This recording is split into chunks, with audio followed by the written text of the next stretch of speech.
नमस्कार दोस्तों, welcome to UP regular classes. मैं पार्थ सजान आप सभी का स्वागत करता हूं। तो जैसा कि आपको पता है कि UP triple S C junior assistant की पोस्ट के लिए अभी पेड कट ऑफ आई है, जिसमें से कट ऑफ बहुत ही कम गई है। 15 नंबर गई है जनरल कैंडिडेट की, 15.22 नंबर है ना। तो इसमें कई सारे लोग सेलेक्ट हो गए हैं मेंस के लिए।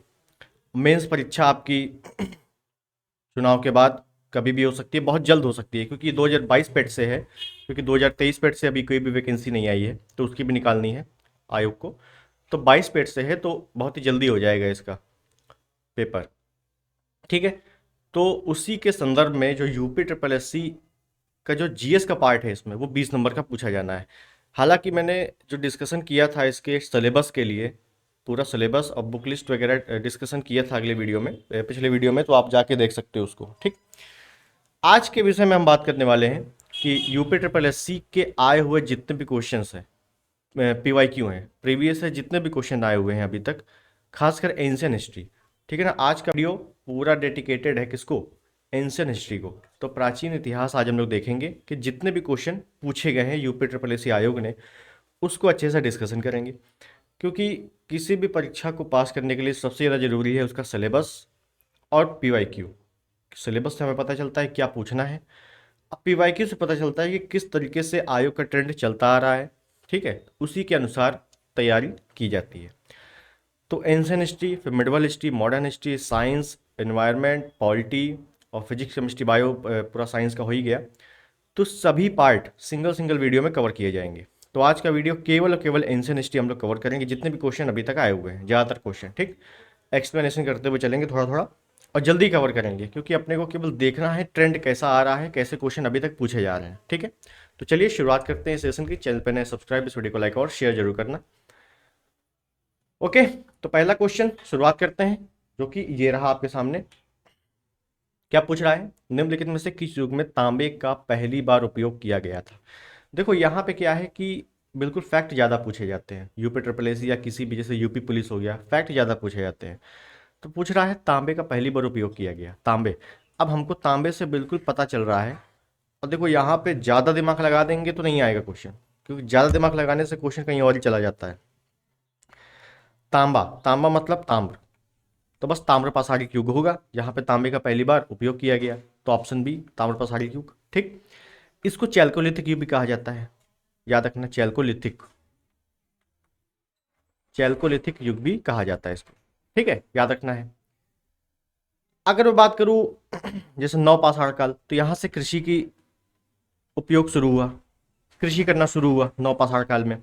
मध्य पाषाण काल की बात करूं तो यहाँ पे पशुपालन शुरू हुआ, पशुपालन के साक्ष्य मिलना शुरू हुए। ठीक है, ये भी याद रखना है। ठीक, चलो आगे देखते हैं। अगला प्रश्न है, दिख रहा होगा आप लोगों को, बिल्कुल दिख रहा है। हड़प्पा के एक बंदरगाह का नाम लिखिए। डायरेक्टली पूछा गया है भैया, हड़प्पा के एक बंदरगाह का नाम लिखिए। बंदरगाह मतलब पोर्ट, इंग्लिश में, कोई दिक्कत नहीं। अब ये बंदरगाह कहाँ पे है? देखिए, आपने सुना होगा गोदीवाड़ा, अगर आप थोड़ा बहुत पढ़ा है तो सुना होगा गोदीवाड़ा। गोदीवाड़ा ही का मतलब ये है बंदरगाह।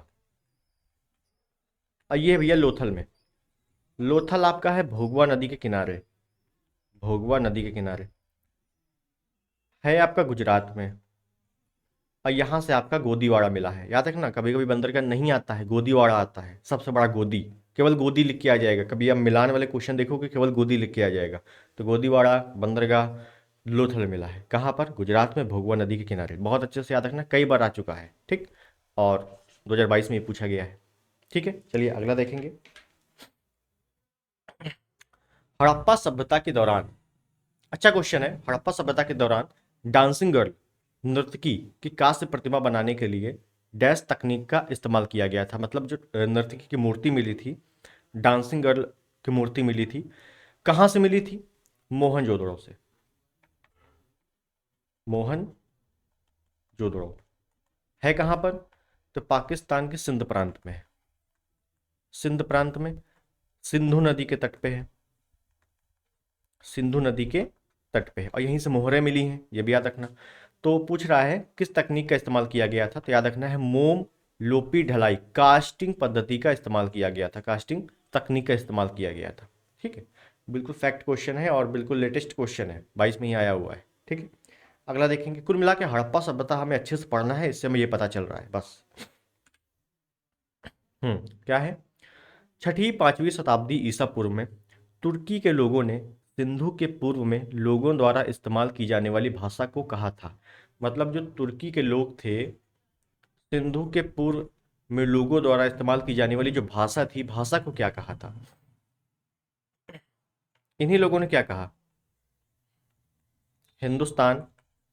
और हिंदुस्तान से ही भाषा क्या बोल दी? हिंदवी। याद रखना है, भाषा क्या बोल दी? हिंदवी।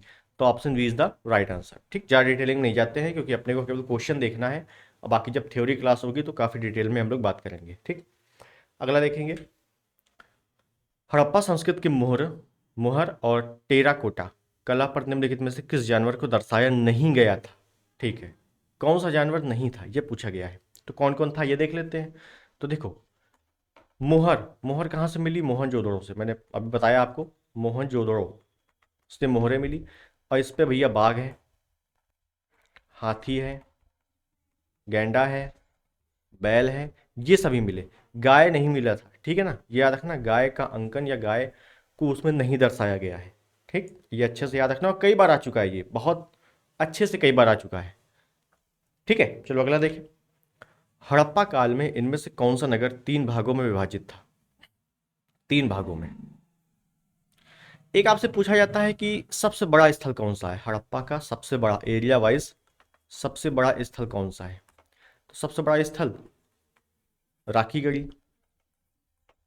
ठीक, लेकिन हमसे पूछा है 3 भागों में बटा है, तो 3 भागों में बटा है भैया धौलावीरा। धौलावीरा गुजरात में है, और धौलावीरा को यूनेस्को के विश्व धरोहर में भी शामिल किया गया है, 40वें नंबर का।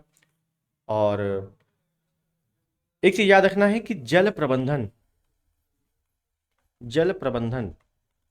की उचित व्यवस्था, कई बार आ चुका है कि जल प्रबंधन की उचित व्यवस्था हमें हड़प्पा स्थल के किस स्थल में मिलती है?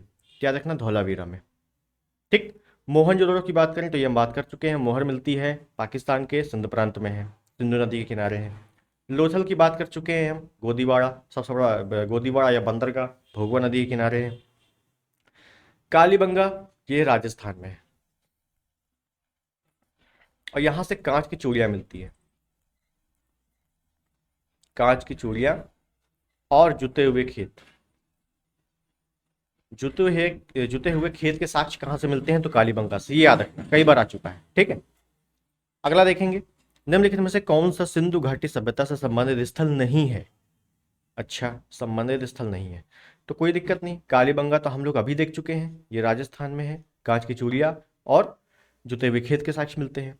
लोथल भोगवा नदी के किनारे है, गोदीवाड़ा या बंदरगाह के साक्ष्य मिलते हैं। रोपड़, रोपड़ आपका हरियाणा में है, ठीक, सतलज नदी के किनारे है, तो ये भी आपका हड़प्पाकालीन स्थल है। पाटलिपुत्र हड़प्पाकालीन स्थल नहीं है, ठीक है ना। Pataliputra, option C is the right answer. Pataliputra की जो स्थापना की थी गंगा सोन नदी के किनारे, आपने पढ़ा होगा हर्यक वंश में,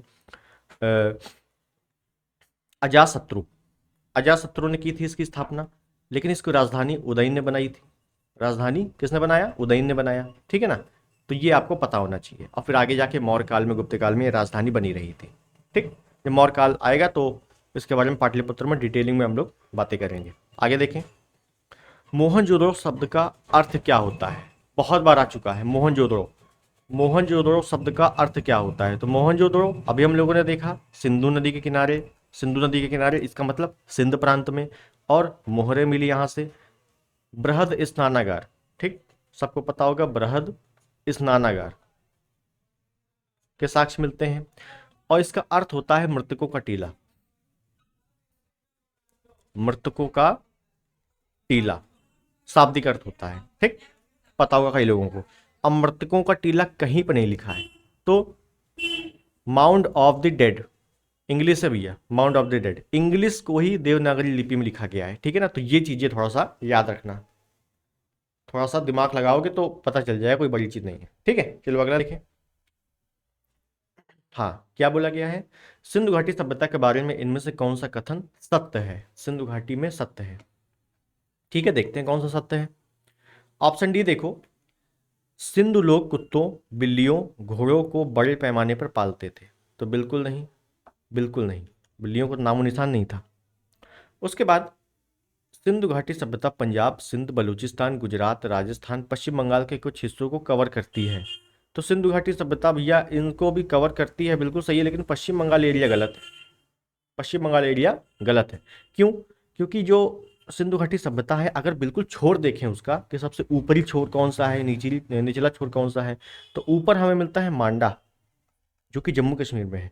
नीचे हमें मिलता है दईमाबाद, जो कि महाराष्ट्र में है। मतलब महाराष्ट्र के नीचे सिंधु घाटी सभ्यता का कोई स्थल नहीं है।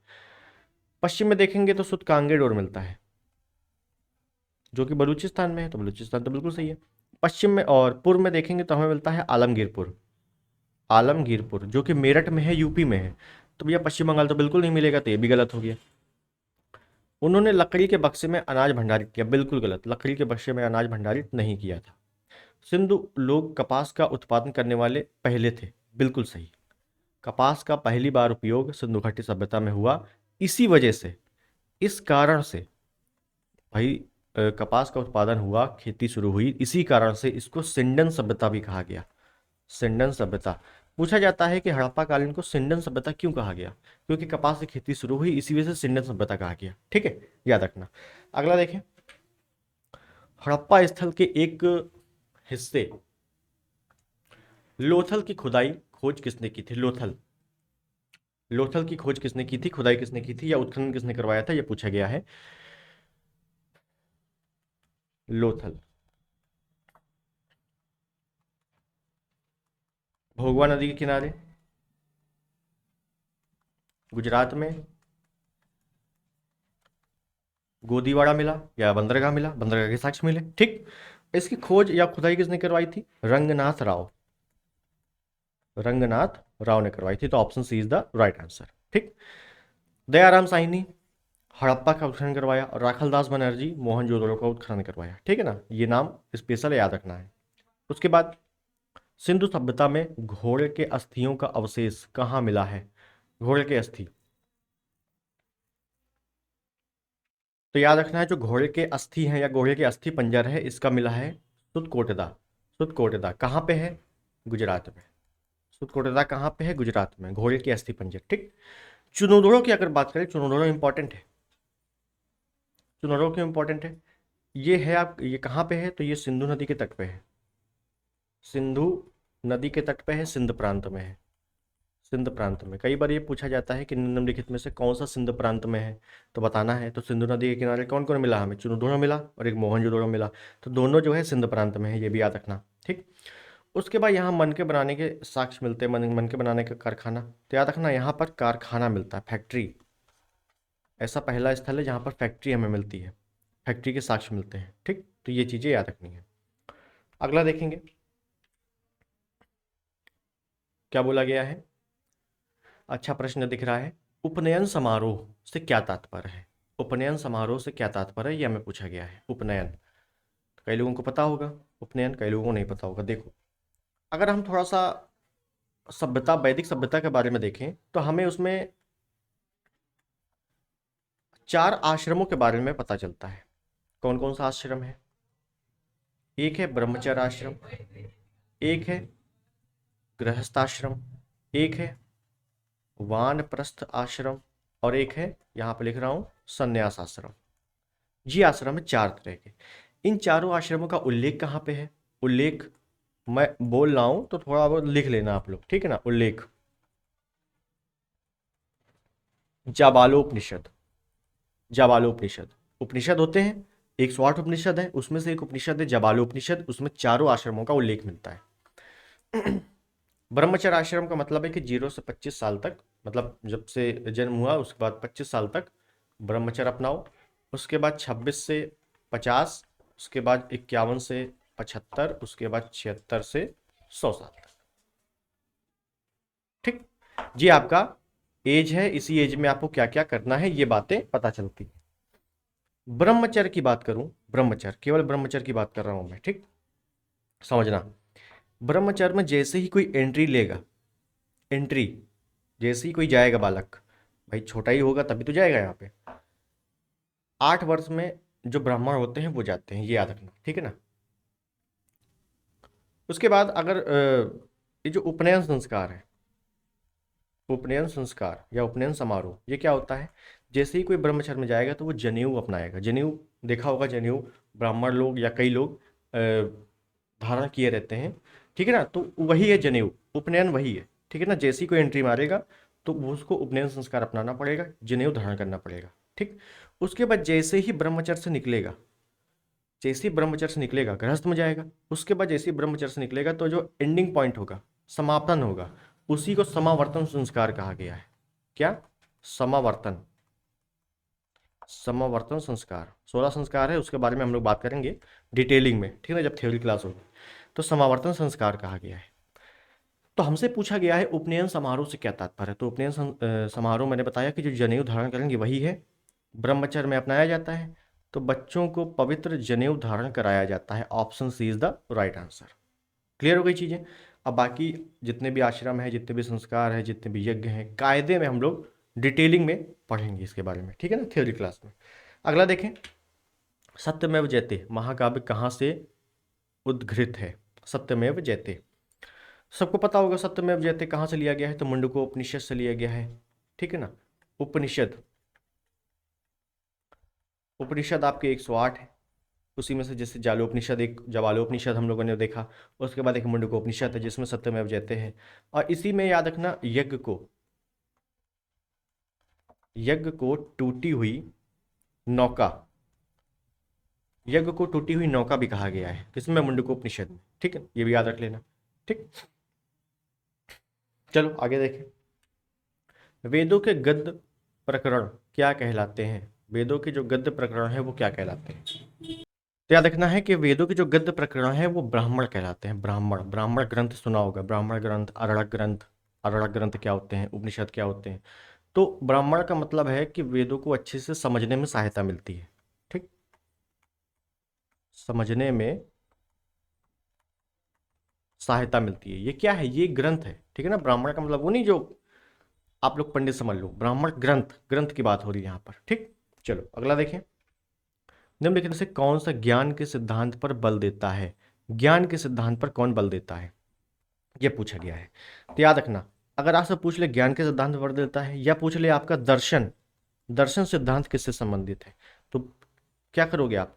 उपनिषद, उपनिषद करो, ऑप्शन डी, ठीक। और उपनिषदों की संख्या 108 मैं बता ही चुका हूं, ठीक है। चलो अगला देखें, और सबसे पुराना दर्शन सांख्य दर्शन है, कपिल ने दिया था, ठीक है, ये आपको पता ही होगा। चलो अगला देखते हैं, ऋग्वेद में निम्नलिखित में से किस देवता की सर्वाधिक महत्ता का वर्णन है। ऋग्वेद में किस देवता का सर्वाधिक महत्ता, किस देवता को प्राथमिकता दी गई है, ऐसा हम कह सकते हैं ऋग्वेद में। ऋग्वेद की बात करूं तो सबसे प्राचीन, सबसे पुराना वेद, सबसे पुराना वेद यही है ऋग्वेद। ऋग्वेद में कुल 10 मंडल हैं। ऋग्वेद में अगर बात कर लूं कि 2 से 7 जो मंडल है, 2 से 7 मंडल है, इसी को वंश मंडल कहा गया है, वंश मंडल, ठीक। इसका ब्राह्मण कौन सा है, ब्राह्मण ग्रंथ कौन सा है? ऐत्रेय और कौशितकी, ऐत्रेय और कौशितकी, ठीक, ये पता होना चाहिए। खैर, हमसे मुद्दा पूछा गया है मेन कि ऋग्वेद में किस देवता का वर्णन सर्वाधिक है। तो क्रम याद रख लो, पहले नंबर पे है इंद्र, दूसरे नंबर पे है अग्नि, तीसरे पे है वरुण, चौथे पे है सूर्य। इंद्र, अग्नि, वरुण, सूर्य, ठीक है ना, ये क्रम है। तो पहले नंबर पे पूछा गया है तो Indra, option B is the right answer. और इनके लिए 250 मंत्र का उल्लेख किया गया है। कितने? 250 मंत्र। और अग्नि के लिए 200 मंत्र, ठीक है ना। फिर नीचे आते जाएंगे, घटता जाएगा अपना। क्लियर? अगला देखें, प्राचीनतम वेद कौन सा है। ऐसा मुझे बिल्कुल वैसे ही मैंने जो बताया कि सबसे प्राचीनतम वेद ऋग्वेद है, ठीक। और सबके ब्राह्मण ग्रंथ देख लेते हैं एक बार। इसका कौन सा है? ऐत्रेय और कौशितकी। इसका कौन सा है? शतपथ और तैत्रीय। सामवेद का कौन सा है? पंचविश या षड्विश? षड्विश भी कहीं कहीं लिखा मिलता है, षड्विश। और अथर्ववेद का कौन सा है? गोपथ। ठीक, क्लियर। चलो अगला देखें। निम्नलिखित में से किस भारतीय पुरातन ग्रंथ में अपराध और अपराधी का जिक्र है? अपराध अपराधी का जिक्र मिलता है। अपराध और अपराधी का, ठीक। अगर न्याय मीमांसा की बात करूं तो देखो, न्याय की बात हो रही है, न्याय कहीं कहाँ मिलेगा? जहां अपराध होगा, अपराध होगा, दूसरा शोषित होगा तो उसको न्याय मिलेगा, जाहिर सी बात है। तो ऑप्शन सी। मनुस्मृति में, मनुस्मृति में भी अपराध का उल्लेख मिलता है हमें, ठीक है। और अर्थशास्त्र में तो मिलता ही मिलता है। तो यहाँ पे ऑप्शन डी सभी सही है, ठीक। मनुस्मृति में भी है, अर्थशास्त्र में भी है, न्याय मीमांसा में भी है, ठीक है ना। अब ऐसे भी उपयुक्त सभी, अगर आप ऑप्शन देखोगे कायदे से तो आपको पता चल जाएगा उपयुक्त सभी होगा, क्योंकि अर्थशास्त्र न्याय मीमांसा तो कन्फर्म है, ठीक। मनुस्मृति में कई लोगों को दिक्कत हो सकती है, ठीक है। चलो अगला देखें। शतपथ ब्राह्मण और तैत्तिरीय ब्राह्मण डैश के ब्राह्मण मूल पाठ है। अभी हम लोगों ने देखा किसके ब्राह्मण ग्रंथ, सभी के ब्राह्मण ग्रंथ हम लोगों ने देखे, चारों वेदों के देखे। तो शतपथ तैत्तिरीय का कौन सा है? यजुर्वेद, ऑप्शन डी, ठीक।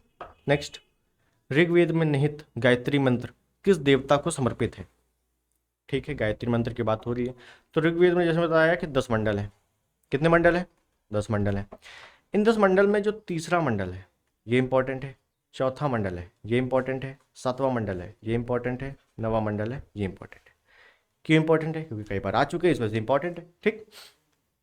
10वें मंडल भी इंपॉर्टेंट है, पुरुष सूक्त की बात करता है, लेकिन वो ज्यादा इतना इंपॉर्टेंट लोग आया नहीं बार बार। तीसरे मंडल में देखेंगे तो भैया गायत्री मंत्र है, जो हमको क्वेश्चन में पूछा गया है, गायत्री मंत्र। चौथे में देखेंगे तो वामदेव है, वामदेव, जो कि कृषि से संबंधित है। याद रखना, कृषि से संबंधित कौन सा मंडल? चौथा मंडल। सातवें मंडल में 10 राग युद्ध पुरुषुली नदी के तट पर, पुरुषुली नदी के तट पर 10 राग युद्ध हुआ था, उसके बारे में लिखा हुआ है। नवे मंडल सोम देवता को समर्पित है, नवा मंडल जो है सोम देवता को समर्पित है। लेकिन यहाँ गायत्री मंत्र की बात हो रही है। गायत्री मंत्र, गायत्री मंत्र को लिखा किसने है? विश्वामित्र। याद रखना है, विश्वामित्र ने गायत्री मंत्र की रचना की, और ये सविता देवता को समर्पित है। तो सविता ऑप्शन में, सावित्री, ठीक है ना, सविता सावित्री एक ही है। याद रखना है Savitri, option D is the right answer, ठीक। चलो अगला देखें। सर्वाधिक प्राचीन पुराण कौन सा है? सबसे पुराना पुराण कौन सा है? पुराणों की रचना लोभहर्ष ने की थी। पुराणों की संख्या 18 है, मान्यता प्राप्त पुराण 5 है। सबसे पुराना पुराण कौन सा है? तो मत्स्य पुराण, ऑप्शन है। अब मत्स्य पुराण में ही एक राजवंश है जिसका उल्लेख मिलता है, वो है सातवाहन। सातवाहन वंश का उल्लेख मत्स्य पुराण में मिलता है, जिसके जो संस्थापक है वो सिमुख है। सातवाहन वंश का संस्थापक कौन है? सिमुख, ठीक। चलो अगला। निम्न में से कौन सा उपवेद नहीं है? अच्छा, उपवेद नहीं है तो सभी के उपवेद पता होने चाहिए। याद रखना है उपवेद कौन कौन से हैं। आयुर्वेद, धनुर्वेद, गंधर्व वेद, शिल्प वेद। ये 4 उपवेद हैं किसके? ऋग्वेद, यजुर्वेद, सामवेद, अथर्ववेद के, ठीक है, सफे क्रम से हैं। तो याद रखो कौन सा नहीं है। तो देखो योग वेद नहीं है कहीं पर, ठीक है ना। शस्त्र वेद, धनुर्वेद ये सब हथियारों से संबंधित है। आयुर्वेद ये आपका चिकित्सा से संबंधित है। शिल्प वेद ये आपका भवन निर्माण या निर्माण से संबंधित, भवन निर्माण नहीं, निर्माण से संबंधित है। तो योग वेद नहीं है, ठीक है ना, option D is the right answer, ठीक। नेक्स्ट, वैदिक देवता इंद्र किसके देवता हैं? तो इंद्र किसके देवता हैं? सबको पता होगा, इंद्र, इंद्र का मतलब होता है पुरंदर, ठीक। तो याद रखना है इंद्र किसके देवता है? वर्षा और चक्रवात, ऑप्शन सी। भाई इंद्र देवता ने वर्षा करवाई थी, तभी भगवान श्री कृष्ण ने एक अपनी छोटी उंगली से गोवर्धन पर्वत उठा लिया था, है ना। तो वर्षा और चक्रवात, ठीक। नेक्स्ट, क्या पूछा गया है? राजा बिंबिसार के दरबार में उस प्रसिद्ध चिकित्सक का क्या नाम है जो भगवान बुद्ध के निजी चिकित्सक थे? ठीक, अच्छा क्वेश्चन है, देख लेते हैं। ये बिंबिसार है, एक है बिंदुसार, बिंदुसार मौर्य वंश का है। ये बिंबिसार हर्यक वंश का है। हर्यक वंश का वास्तविक संस्थापक कहा जाता है इसको, ठीक है ना, हर्यक वंश का वास्तविक संस्थापक। और इसी का पुत्र है अजातशत्रु। अजातशत्रु ने इसकी हत्या कर दी थी। फिर कई सारे युद्ध हुए थे, वैशाली से युद्ध हुआ था, और आपका कौशल से युद्ध हुआ था, कई सारे युद्ध हुए थे। तो कुल मिला के हमसे पूछा है कि वैद्य का नाम बताओ, तो इसका राजवैद्य जीवक था, ऑप्शन सी, राजवैद्य जीवक। भगवान बुद्ध के निजी चिकित्सक थे। प्लस बिंबिसार ने ये जो जीवक है इसको उज्जैन अवंती के राजा चंद्र प्रद्योत के दरबार में भेजा था, क्योंकि उनको पांडु रोग हो गया था एक। ठीक, चलो अगला। जैन धर्म का सबसे महत्वपूर्ण मौलिक सिद्धांत क्या है? मौलिक सिद्धांत है जैन धर्म का। जैन धर्म के जो संस्थापक हैं, पहले पहले नंबर के ऋषभ देव हैं, 24वें नंबर के महावीर स्वामी हैं। कुल 24 तीर्थंकर हुए थे, याद रखना। जैन धर्म में कुल 24 तीर्थंकर हुए। तो इनका मौलिक सिद्धांत क्या है? अहिंसा, ऑप्शन बी, लड़ाई झगड़ा नहीं करना, बिल्कुल भी नहीं करना। ठीक, नेक्स्ट। गौतम बुद्ध को ज्ञान किस नदी के तट पर प्राप्त हुआ था? ज्ञान किस नदी के तट पर प्राप्त हुआ था? गौतम बुद्ध। तो गौतम बुद्ध को जो ज्ञान प्राप्त हुआ था वो निरंजना नदी के तट पर वट वृक्ष के नीचे वैशाख पूर्णिमा की मध्यरात्रि को इनको ज्ञान प्राप्त हुआ था। ठीक है, निरंजना नदी, option D is the right answer. जब इनको ज्ञान प्राप्त हुआ, ध्यान दो, ज्ञान प्राप्त की जो घटना है इसको क्या कहा गया? घटना तो कई बार पूछी गई है, बहुत पूछी जाती हैं कि भैया ग्रह त्याग किया तब क्या कहा गया, और जब ज्ञान प्राप्त हुआ तब क्या कहा गया, जब पहला उपदेश दिया तब क्या कहा गया, जब मृत्यु हुई तब क्या कहा गया। तो ज्ञान प्राप्ति की घटना को संबोधि कहा गया, संबोधि। और जब ज्ञान प्राप्त हो गया तो गौतम बुद्ध को तथागत कहा गया, तथागत, एक नाम दे दिया गया, क्या? तथागत। तो कई बार ऐसे पूछा जाता है कि तथागत शब्द किस धर्म से संबंधित है। आपसे ये नहीं पूछा जाता डिटेलिंग में, केवल ये पूछ लिया जाता है कि तथागत शब्द किस धर्म से संबंधित है। तो याद रखना, गौतम बुद्ध या बौद्ध धर्म से संबंधित है। ठीक, और पहला उपदेश सबको पता होगा, पहला उपदेश कहाँ दिया? सारनाथ में। इसको क्या कहा गया? धर्मचक्र प्रवर्तन कहा गया, धर्मचक्र प्रवर्तन कहा गया। ठीक, नेक्स्ट। गौतम बुद्ध ने सारनाथ में अपना पहला उपदेश डैश में दिया था। अच्छा, डैश यहां भरना है। हमें क्या बोला है? भूमि स्पर्श मुद्रा, धम्म चक्र प्रवर्तन मुद्रा, अभय मुद्रा, ध्यान मुद्रा। तो पहला उपदेश सारनाथ में दिया, क्या कहा गया? धम्म चक्र प्रवर्तन मुद्रा, ऑप्शन बी। ठीक है ना, नेक्स्ट। निम्नलिखित में से किस स्थान पर प्रथम बौद्ध संगीति का आयोजन किया गया था? अच्छा क्वेश्चन है। और प्रथम बौद्ध संगीति की बात हो रही है, तो अगर बौद्ध संगीति की ही बात कर ले, बौद्ध संगीति की ही बात कर ले, तो भैया टोटल 4 हुई। भाई टोटल 4 हुई, तो इसको एक थोड़ा सा अलग पेज में ले लेंगे, पेज छोटा पड़ रहा है। तो देखो,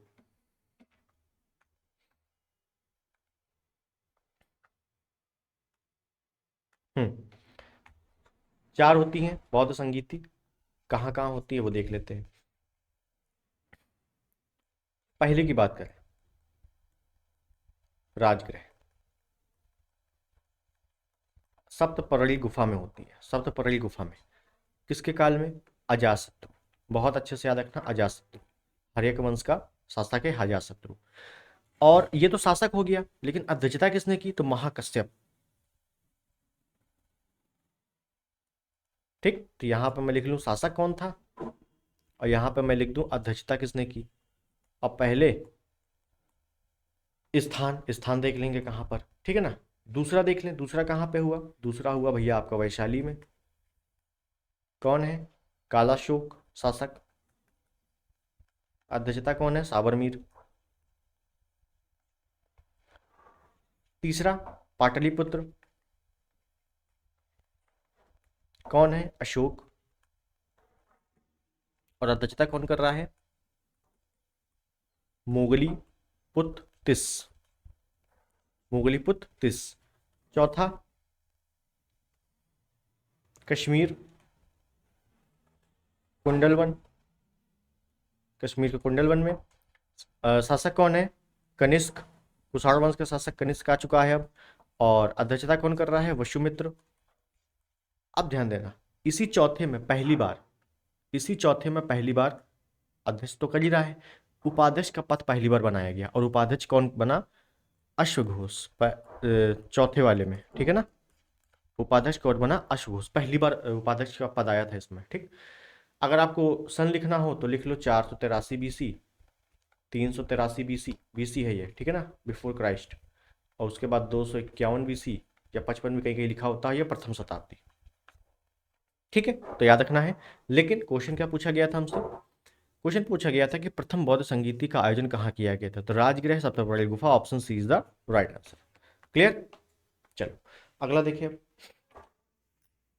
6वीं शताब्दी ईसा पूर्व में जैन बौद्ध ग्रंथों में कितने महाजनपद का उल्लेख किया गया है? जैन बौद्ध ग्रंथ, इसका मतलब है दोनों ग्रंथों में 16 महाजनपद है। तो सबको पता होगा 16 महाजनपद। तो पहले मैं बता देता हूं,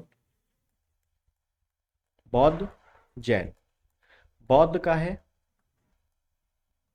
आगुत्तर निकाय, और जैन का है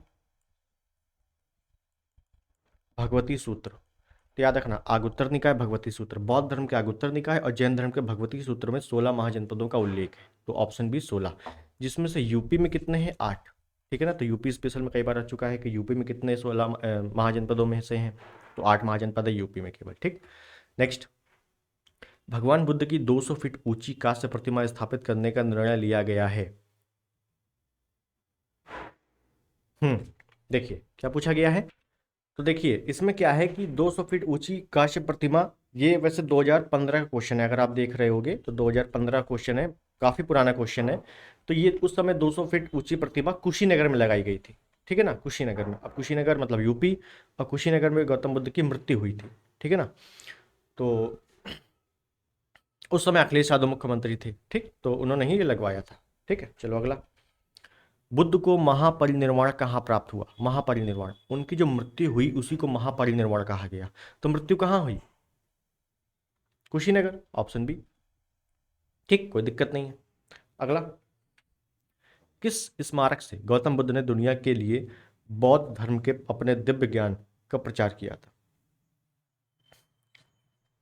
गौतम बुद्ध ने दुनिया के धर्म किस स्मारक से? तो भाई हुमायूं के मकबरे से तो करेंगे नहीं, कुतुब मीनार से तो करेंगे नहीं, लाल किले से तो करेंगे नहीं, बिल्कुल सिंपल सा महाबोधि मंदिर, बोधि बौद्ध धर्म से संबंधित मंदिर, ठीक है ना। सिंपल क्वेश्चन है, कोई भी बता देगा आराम से। नेक्स्ट, गौतम बुद्ध ने डैश में धम्म चक्र प्रवर्तन सूत्र का उपदेश दिया था? ये लिख लो, धर्म चक्र प्रवर्तन। धम्म चक्र प्रवर्तन जैसे ही आएगा तो पता होना चाहिए कि भैया पहला जो उपदेश दिया था सारनाथ में, उसे ही धर्मचक्र प्रवर्तन कहा गया, उसी घटना को धर्मचक्र प्रवर्तन कहा गया, धर्मचक्र प्रवर्तन कहा गया। तो बस ऑप्शन डी सारनाथ यूपी में है, ठीक है। नेक्स्ट, उस स्थान का नाम बताएं जहां बौद्धों को मान्यता के अनुसार गौतम बुद्ध ने अपनी मृत्यु के बाद परिनिर्वाण प्राप्त किया। बौद्धों की मान्यता के अनुसार गौतम बुद्ध ने अपनी मृत्यु के बाद महापरिनिर्वाण प्राप्त किया। मृत्यु कहाँ हुई? कुशीनगर में, ऑप्शन बी। नेक्स्ट, पाली में बौद्ध ग्रंथों को आमतौर पर त्रिपिटक यानी थ्री फोल्ड बास्केट कहा जाता है। इनमें से कौन सा त्रिपिटकों में नहीं है? अब देखो इंपॉर्टेंट है, पाली में, पाली क्या है? एक भाषा है, पूछा जाएगा।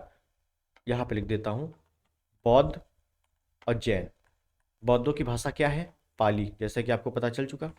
जैन की भाषा क्या है? प्राकृत, ठीक है। तो दोनों की भाषाएं याद रखनी है, पाली प्राकृत, ठीक। उसके बाद पूछा गया है त्रिपिटक। कई बार आएगा कि त्रिपिटक या पिटक शब्द किससे संबंधित है? पिटक मतलब पिटारा, ठीक है ना, पिटक मतलब पिटारा, तत्सम तद्भव, पिटारा तद्भव है, पिटक तत्सम है, ठीक है ना। तो ये भी याद रखना। पूछा जाएगा त्रिपिटक किस धर्म से संबंधित है? तो बौद्ध धर्म से संबंधित है, ठीक, पता होना चाहिए। अब त्रिपिटक कौन कौन से हैं याद रखो, याद रखो कौन कौन से हैं। शुद्ध पिटक, अभी और इसके बारे में डिटेलिंग बता रहा हूँ। शुद्ध पिटक, विनय पिटक, अभिधम्म पिटक। शुद्ध पिटक, विनय पिटक, अभिधम्म पिटक। अब देखो ये तीन ही है, ठीक है ना। तो जाहिर सी बात है ऑप्शन सी यहाँ पे गलत हो गया, ठीक। शुद्ध पिटक, विनय पिटक, अभिधम्म पिटक। शुद्ध पिटक की रचना किसने की? आनंद।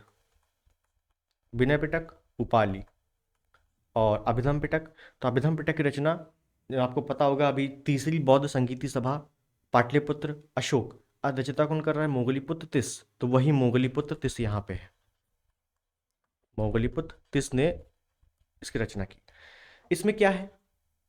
गौतम बुद्ध के जो उपदेश है, उपदेश जिन्होंने उन्होंने उपदेश दिए थे, उपदेशों का संकलन है। ठीक। बिना पिटक में क्या है? बौद्ध संघ, बौद्ध संघ की स्थापना की थी, तो बौद्ध संघ के जो नियम थे, रूल्स थे, उसका संकलन है। तीसरे में क्या है? उनके दर्शनों का संकलन है, उनके दर्शनों का संकलन है। ठीक, ये तीनों याद रखने हैं। ठीक हो गया। चलो अगला देखें।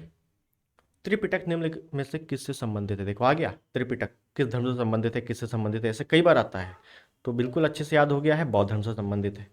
नेक्स्ट, ज्ञान प्राप्ति के बाद गौतम को किस रूप में जाना जाने लगा? ठीक है, सिंपल क्वेश्चन है। मतलब गौतम बुद्ध जो थे, जब इनको ज्ञान प्राप्त हो गया तो क्या कहलाए? तो मैंने बताया था कि जब ज्ञान प्राप्त हुआ तो संबोधि कहा गया उस घटना को, उस घटना को संबोधि कहा गया, और गौतम बुद्ध को तथागत कहा गया, लेकिन तथागत ऑप्शन में नहीं है, तो Gautam Buddha option B. Clear. Next, Bodh Gaya एक महत्वपूर्ण तीर्थ केंद्र क्यों है? बौद्ध तीर्थ केंद्र क्यों है बोध गया? भाई बोध गया में क्यों है? बोध गया में गौतम बुद्ध को ज्ञान प्राप्त हुआ, हमें ये पता है, और तो पता नहीं है, कोई दिक्कत नहीं। गौतम बुद्ध यहाँ पैदा हुए, पैदा नहीं हुए थे। गौतम बुद्ध को यहाँ ज्ञान प्राप्त हुआ, बिल्कुल सही। ज्ञान प्राप्त करने के बाद यहाँ अपना पहला उपदेश दिया, भैया पहला सारनाथ में दिया था, ये भी गलत है, क्योंकि गौतम बुद्ध ने यहाँ निर्वाण प्राप्त किया, निर्वाण प्राप्त किया कुशीनगर में, ये भी गलत है। तो option B is the right answer. Simple question है और वीडियो में पूछा गया है। ठीक, चलो अगला। बुद्ध ने अपना पहला उपदेश कहाँ दिया था? सिंपल क्वेश्चन, सारनाथ में दिया था। ठीक है ना, ज़्यादा डिटेलिंग नहीं लेंगे, जहाँ पे डिटेलिंग की जरूरत पड़ेगी वहाँ पे डिटेलिंग बताऊंगा। अब बाकी थ्योरी क्लास में तो पूरा डिटेल बताने वाला हूँ, कोई दिक्कत नहीं है, पूरा टॉपिक वाइज टॉपिक कम समय में सिलेबस कंप्लीट करेंगे। ठीक। नेक्स्ट, बौद्धों के लिए उत्तर प्रदेश के लिए बौद्धों के लिए उत्तर प्रदेश में स्थित सारनाथ क्यों महत्वपूर्ण है? उत्तर प्रदेश में सारनाथ है, तो ये बौद्ध, गौतम बुद्ध या बौद्ध धर्म की दृष्टि से क्यों इंपॉर्टेंट है? क्योंकि हमें इतना पता है कि गौतम बुद्ध ने यहाँ पहला उपदेश दिया था, बस उसी को धर्मचक्र प्रवर्तन कहा गया, इतना पता है हमें, कोई दिक्कत नहीं। भगवान बुद्ध ने सारनाथ में ज्ञान प्राप्त किया था, ज्ञान प्राप्त तो बोध गया में किया था, ये तो गलत हो गया। भगवान बुद्ध का जन्म सारनाथ में हुआ था, जन्म तो नहीं हुआ था। भगवान बुद्ध का सारनाथ में महापरिनिर्वाण, देहांत हुआ, देहांत भैया कुशीनगर में हुआ था। ज्ञान प्राप्त करने के बाद भगवान बुद्ध ने सारनाथ में अपना पहला उपदेश दिया, option D is the right answer. Simple question. ठीक। नेक्स्ट, मनुष्य जीवन का सर्वोत्तम ध्येय है कैवल्य, किसका अर्थ है कैवल्य? आप समझो, फिर वही जो मैंने कहा, कैवल्य शब्द किस धर्म से संबंधित है, ऐसा पूछेगा तो याद रखना है ये जैन धर्म से संबंधित है, जैन धर्म। महावीर स्वामी को जब कैवल्य का अर्थ क्या होता है ये देख लेते हैं पहले। कैवल्य, कैवल्य मतलब होता है ज्ञान। जब गौतम बुद्ध को कैवल्य प्राप्त हुआ, ज्ञान प्राप्त हुआ, तो गौतम बुद्ध बोला, महावीर स्वामी को जब कैवल्य प्राप्त हुआ, ज्ञान प्राप्त हुआ, तब महावीर स्वामी को नाम क्या दिया गया? कैवलिन। याद रखना, कई कई पुस्तक में कैवलिन लिखा हुआ है, तो इसीलिए लिखा हुआ है कि जब महावीर स्वामी को ज्ञान प्राप्त हो गया, मतलब कैवल्य प्राप्त हो गया, तो वो ज्ञानी कहलाए, मतलब कैवलिन कहलाए। ठीक। तो हमसे पूछा गया है कैवल्य किसका अर्थ है, तो याद रखना है इच्छाओं पर विजय प्राप्त करना, विजय, जीत, ज्ञान प्राप्त करना। ठीक है ना, तो option C is the right answer है। ठीक। चलो अगला देखेंगे। 24वें जैन तीर्थंकर या अंतिम तीर्थंकर थे, कौन थे? तो पता है आपको, 24वें महावीर स्वामी 24वें थे। जैन धर्म में 24 ही तीर्थंकर हुए हैं। पहले नंबर के हैं ऋषभ देव। ठीक, पहले नंबर के ऋषभ देव हैं, 24वें नंबर के महावीर स्वामी हैं, ऑप्शन सी। अरिष्टनेमी 22वें नंबर के हैं, पार्श्वनाथ 23वें नंबर के हैं, ऋषभ देव पहले नंबर के हैं, और महावीर स्वामी 24वें नंबर के हैं। ठीक, ये याद करना है। क्लियर। नेक्स्ट, पहले जैन तीर्थंकर कौन थे? सिंपल क्वेश्चन है, पहले ऋषभ देव थे, कोई इसमें लॉजिक नहीं है। नेक्स्ट, हाँ, जैन धर्म में त्रिरत्न दिए जाते हैं, तो पहले हमें पता होना चाहिए जैन धर्म के त्रिरत्न कौन से हैं, बौद्ध धर्म के त्रिरत्न कौन से हैं। दोनों के त्रिरत्न पे याद होने चाहिए, क्योंकि त्रिरत्न से क्वेश्चन बनते हैं। देख लेते हैं, बौद्ध धर्म के त्रिरत्न और जैन धर्म के त्रिरत्न। बौद्ध धर्म के हैं बुद्ध, धम्म, संघ। बुद्ध, धम्म, संघ, 3 बौद्ध धर्म के त्रिरत्न है, याद रखो। जैन धर्म के सम्यक, ज्ञान, सम्यक दर्शन, सम्यक आचरण। सम्यक ज्ञान, सम्यक दर्शन, सम्यक आचरण। दर्शन को विश्वास भी कहा गया, ये भी याद रखो, दर्शन को विश्वास भी कहा गया, ठीक है ना। तो ये भैया दोनों के त्रिरत्न है। ठीक, अब क्वेश्चन देख लेते हैं क्या बोला गया है। जैन धर्म का पूछा गया है, तो इसको हटा दो, इसको देखो। सम्यक ज्ञान, सम्यक दर्शन, सम्यक आचरण। तो सम्यक भाषण, भाषण तो कहीं से नहीं, काट दो। सम्यक विश्वास, सम्यक ज्ञान और सम्यक व्यवहार। व्यवहार की तो बात कहीं नहीं की गई, विश्वास की तो चलो की भी गई है। उसके बाद विश्वास, पथ, आचरण, तो पथ की तो कहीं से नहीं की गई। तो सम्यक विश्वास, सम्यक ज्ञान, सम्यक आचरण। तो ज्ञान, विश्वास, आचरण, option D is the right answer. Clear होगी। चलो अगला देखें। निम्नलिखित में से कौन वह व्यक्ति है जिसका नाम देव नाम प्रिय प्रियदर्शी भी था। ओके, देख लेते हैं कौन है भैया। देव नाम प्रिय, देवों का प्रिय किसे कहा गया, तो सम्राट अशोक को कहा गया, ऑप्शन बी। मौर्यवंश का सबसे प्रतापी शासक, और कलिंग युद्ध कब, काफी भीषण युद्ध हुआ 261 बीसी में, पता होगा, ठीक है ना। तो देव नाम प्रिय सम्राट अशोक के लिए प्रयोग किया जाता है। ठीक, नेक्स्ट।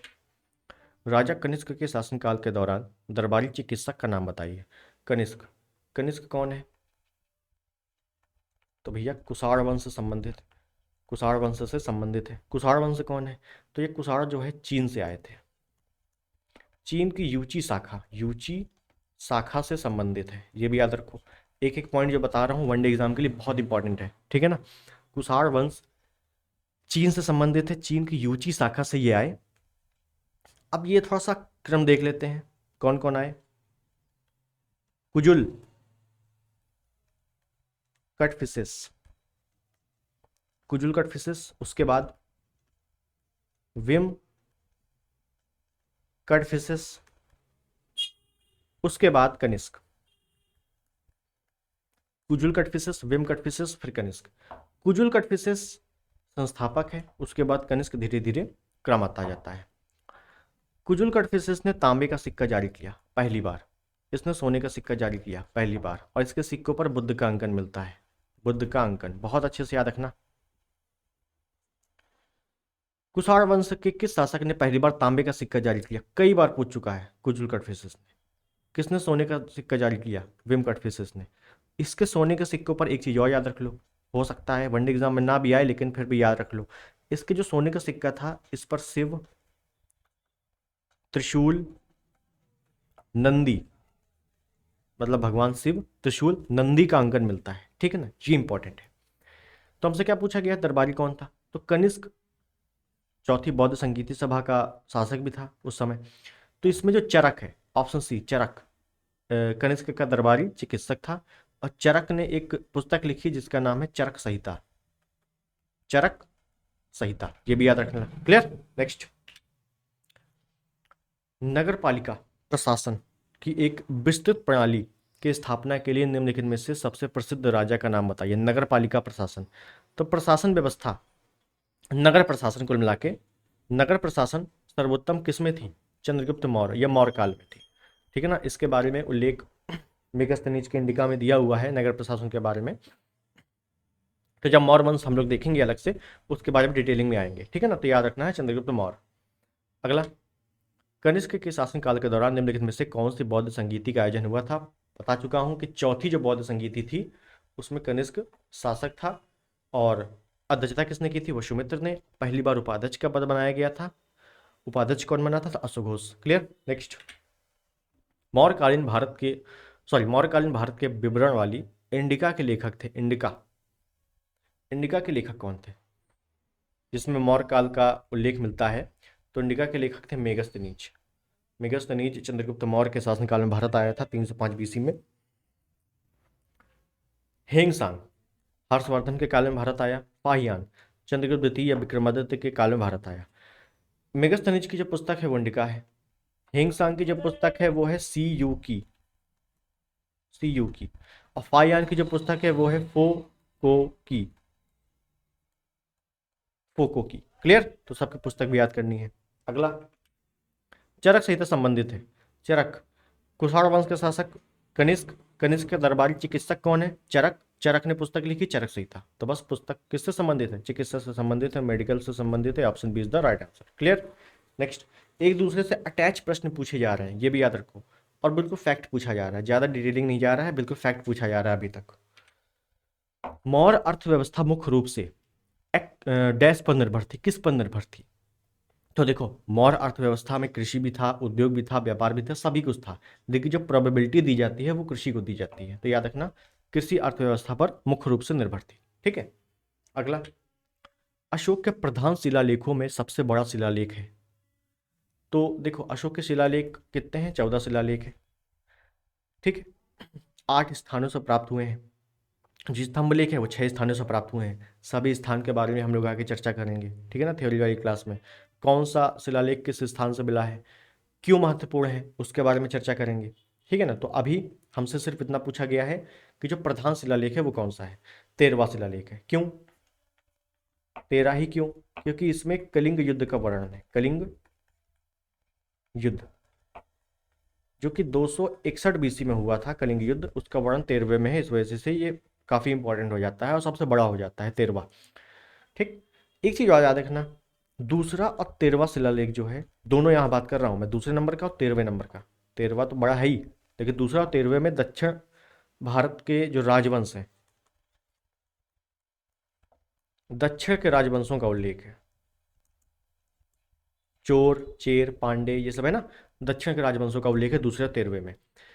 ठीक। तो ये आपको याद रखना है। 12वें की बात कर लूँ तो धार्मिक सहिष्णुता की बात करता है। 14वें की बात कर लूँ तो इसमें अशोक ने धार्मिक जीवन जीने की बात कही गई है। ठीक। मतलब अशोक ने कहा है कि भैया लड़ाई झगड़ा में कुछ नहीं रखा है, धार्मिक जीवन जियो और शांतिपूर्वक जीवन जियो।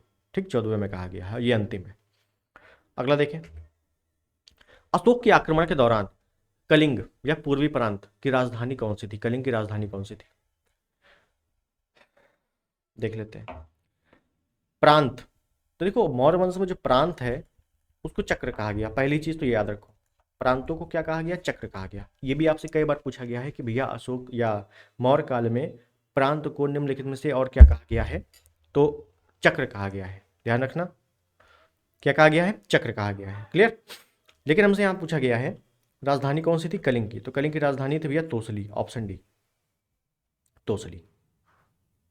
नेक्स्ट, देवनाम प्रिय नाम किसे दिया गया? देवनाम प्रिय आ चुका है, किसको? अशोक को। Option B. नेक्स्ट, निम्नलिखित में से किसके बीच तक्षशिला शहर स्थित है? तक्षशिला शहर स्थित है। ठीक है, देख लेते हैं। सिंधु झेलम के बीच जो है तक्षशिला है। चिनाब, समझो 2 पॉइंट यहां पे कवर कर रहा हूं। आपसे पूछा जाता है तक्षशिला किसके बीच स्थित है? तो सिंधु और झेलम के बीच। सिंधु और Jhelum, option is the right answer. ये तो सही हो गया। लेकिन आपसे एक क्वेश्चन पूछा जाता है कि चंद्रगुप्त मौर्य जब वो सिकंदर भारत आया था, है ना, सिकंदर, राजा पोरस से युद्ध किया उसने। राजा पोरस का शासक किस नदी के मध्य था? राजा पोरस, तो याद रखना है झेलम और चिनाब के मध्य। राजा पोरस का साम्राज्य। ठीक, ये याद रखना। अगला, सम्राट अशोक का कौन सा शिलालेख कलिंग विजय कलिंग पर उसके विजय का उल्लेख करता है? तो कलिंग विजय का, कलिंग युद्ध का वर्णन 13वें शिलालेख में है। ऑप्शन डी, 13वें में। ठीक है, हम लोग देख चुके हैं अच्छे से। अशोक का सिंह चतुर्मुख स्तंभ शीर्ष डैश में एक स्तंभ पर था। तो जो अशोक का सिंह चतुर्भुज है, मतलब शेर है, 4 शेर बने हुए हैं, अशोक स्तंभ वर्तमान में चिन्ह भी है अपना, तो ये सारनाथ से मिला। ऑप्शन डी, सारनाथ से। ठीक है। अगला, चंद्रगुप्त मौर्य के इस प्रसिद्ध राजनीतिक सलाहकार को निम्नलिखित सभी नामों से जाना जाता था, इसके अलावा। चंद्रगुप्त मौर्य का राजनीतिक सलाहकार बिल्कुल अच्छे से पता होगा, चाणक्य। ठीक। अब चाणक्य को और किस नाम से जाना जाता था? तो भैया चाणक्य तो कहा ही जाता था, कौटिल्य भी कहा जाता था, विष्णुगुप्त भी कहा जाता, समुद्रगुप्त नहीं कहा जाता था। ये गुप्त वंश का एक प्रतापी शासक था, समुद्रगुप्त। भारत का नेपोलियन भी कहा गया समुद्रगुप्त को। ठीक है ना। तो ऑप्शन डी यहाँ पे गलत हो जाएगा। अगला, अशोक के कौन सा शिलालेख में ब्रह्मी लिपि का प्रयोग नहीं किया गया था? इंपॉर्टेंट क्वेश्चन है, बहुत इंपॉर्टेंट क्वेश्चन है, और 2016 में पूछा गया है। मतलब इस बार भी लेवल अच्छा रहने वाला है। देख लेते हैं। इसके बारे में थोड़ा सा अलग पेज लेते हैं, ठीक है ना, एक ही बार में समझ में आ जाएगा। देखते हैं, देखिए अशोक के शिलालेख, भाषा प्राकृत। अशोक के शिलालेख जो मिले वो किस भाषा में है? प्राकृत भाषा में है। लेकिन जो लिपि है वो किस भाषा में है? 4 लिपियां मिली हैं। 4 लिपियां देख लेते हैं कौन कौन सी हैं। उसके पहले पढ़ा किसने सबसे पहले? जेम्स प्रिंसप ने। अशोक के शिलालेखों को सबसे पहले किसने पढ़ा? जेम्स प्रिंसप ने। कब? 1837 में, ठीक है ना। खोजा किसने? तो टी फैनथेलर ने खोजा था 1750 के करीब। तो वो आगे देखेंगे हम लोग। पहला है आपका ब्रह्मी लिपि। भाई 4 लिपियां मिली, तो पहले हम लोग देख ले ब्रह्मी लिपि। उसके बाद दूसरी लिपि मिली हमें खरोष्ठी। तीसरी लिपि हमें मिली वो है ग्रीक। और चौथी मिली वो है आरमाइक। कौन सी मिली? आरमाइक। देख लेते हैं हम। अब आपसे पूछेगा ब्रह्मी लिपि, तो याद रखना जब भी ब्रह्मी लिपि की बात आएगी तो वो भारत करोगे, खरोष्ठी की बात आएगी तो पाकिस्तान करोगे, और ग्रीक और आरमाइक दोनों की बात आएगी तो अफगानिस्तान करोगे। ध्यान रखना, ठीक। भाषा कौन सी है? प्राकृत है। लिपि कितनी है? 4 लिपियों में मिला है। वो 4 लिपियां कौन सी है? ब्रह्मी, खरोष्ठी, ग्रीक, आरमाइक। ब्रह्मी भारत में है, खरोष्ठी पाकिस्तान में। खरोष्ठी का मतलब होता है दाएं से बाएं लिखी जाती है, और ग्रीक आरमाइक दोनों अफगानिस्तान में मिली है। पढ़ा किसने सबसे पहले अशोक के शिलालेखों को? जेम्स प्रिंसप ने 1837 में। क्वेश्चन पे आते हैं। क्वेश्चन पूछा गया है कि ब्रह्मी लिपि का प्रयोग नहीं किया गया था। देख लेते हैं। सारनाथ आपका यूपी में है। यूपी मतलब इंडिया, मतलब भारत में है। धौली आपका उड़ीसा में है, मतलब इंडिया। सहवाजगढ़ी आपका पाकिस्तान में है, मतलब खरोष्ठी। ध्यान रखो, मतलब खरोष्ठी लिपि। तो ब्रह्मी लिपि का प्रयोग नहीं किया गया था, तो बस ऑप्शन बी में नहीं किया गया होगा, क्योंकि ये पाकिस्तान में है, और पाकिस्तान में है तो बस अच्छे से याद रखो, पाकिस्तान का मतलब खरोष्ठी। लेकिन यहाँ पूछा क्या गया है? पूछा गया है ब्रह्मी, है ना। तो ऐसे लॉजिक लगा के याद कर लो। कोई भी क्वेश्चन, ये टफेस्ट क्वेश्चन है, इसमें हो सकता है कई लोग ना कर पाए, लेकिन अगर आपको ये 4 लाइन याद है तो आप आराम से किसी भी लिपि को कवर कर सकते हो, ठीक है। चलो अगला देखें। निम्नलिखित में से मौर्य कला का सर्वोत्तम प्रतिमान कौन सा है? मौर्य कला का तो याद रखना है स्तंभ। स्तूप मत करना यहाँ पर, ठीक है ना। मौर्य कला का सबसे सर्वोत्तम प्रतिमान स्तंभ ही है, ठीक है ना। चलो अगला। निम्नलिखित में से कौन सा अशोक के साम्राज्याधीन नहीं था, या साम्राज्य के अधीन नहीं था? साम्राज्याधीन का मतलब साम्राज्य के अधीन, समास तत्पुरुष समास आ गया यहाँ, ठीक। चल, साम्राज्य के अधीन नहीं था।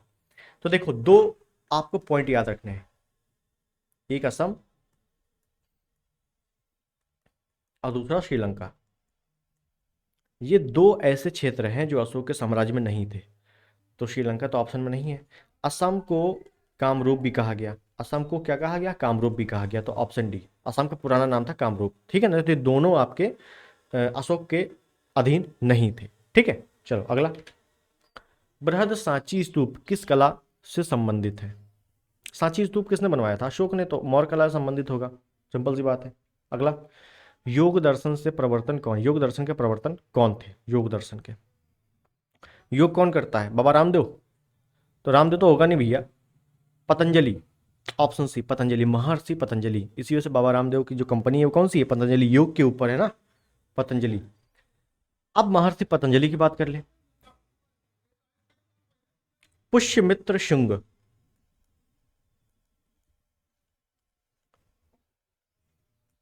के समकालीन। शुंग वंश का संस्थापक कौन है? पुष्यमित्र शुंग ही तो है। तो पुष्यमित्र शुंग ने 2 अश्वमेध यज्ञ कराए थे। 2 अश्वमेध यज्ञ करवाए थे, याद रखना। 2 अश्वमेध यज्ञ करवाए थे। इसका पुरोहित कौन था? 2 अश्वमेध यज्ञ करवाए थे, इसका पुरोहित थे पतंजलि, ठीक, ये याद रखना। इसका उल्लेख किस में है? अयोध्या अभिलेख में है। तो वो अभिलेखों की बात हम लोग बाद में करेंगे, अब इतना याद रखो, option C is the right answer. Next.